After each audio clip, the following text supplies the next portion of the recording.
Câmara de Comércio está seguindo o desenvolvimento de Cuba roupa de cerca. Tem sinal positivo que pronto o mercado americano lo abre na Cuba.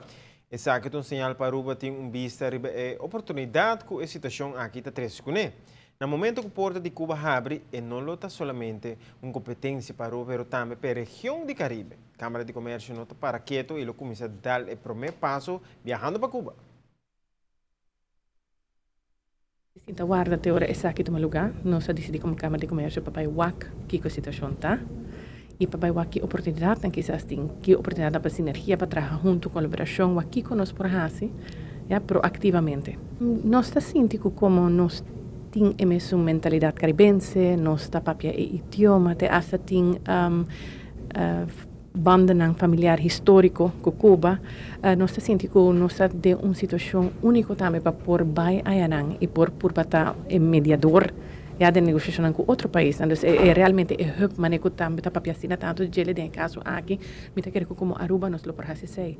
Também embajada holandesa, reino holandês tem hopi bom goodwill na Cuba, que também nós como parte do reino por hasi uso de gele.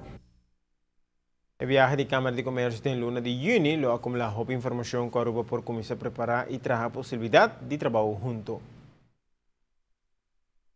Nós temos uma invitação de Câmara de Comércio de Cuba, dus junto com nós vamos ter uma reunião plenária, nós estamos firmando também conjuntamente com um MOU, ja, nanta deseja também de vir Aruba, vir explorar também a oportunidade, dus é também um processo ongoing, dus não é somente viaje, nós estamos de visita, mas é também um processo ongoing. A expectativa para que a missão aqui está grande, mas no mesmo momento está consciente que a meta está para explorar a possibilidade. Lo tem diferentes reuniões de maneira matchmaking, session informativo, de comparação de negócio, e a vez também lo tem momento especial onde a Aruba firma documento oficial de colaboração entre duas câmaras de comércio.